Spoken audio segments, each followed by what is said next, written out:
Please excuse the mess in my garage. It's a bit of a mess, but brand new. This is a cable tester.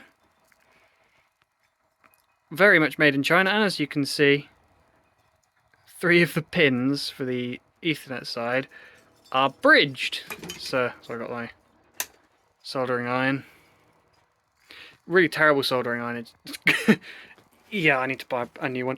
But yeah, not exactly what you expect to see when you buy something brand new. Massive solder blob there, but that's not bridging anything, thankfully. Manufactured in 2015. Brand new! So this thing is... Oh, 2018. Manufactured 2018, designed in 2015. Whatever. And yeah, there's the solder blob. So I'm just gonna fix that. I got the solder deep soldering thing. The cheap desoldering pump. Desolder that. Some new solder on there. This stuff is ancient and kind of terrible because it's lead-free solder. Redo that, and then hopefully I should have a working cable tester. Wow, that wasn't even a 5-minute job. I swear sometimes. I also got that one to remove. But come on. But come on, it's not that difficult.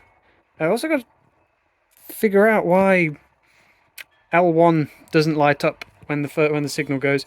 But that might be something wrong with the cable. Oh, I also just realised they didn't solder that properly. That's nice. Yeah. Was this wave soldered in like really bad quality? I don't know. Something's wrong. Maybe it's that diode. I don't know.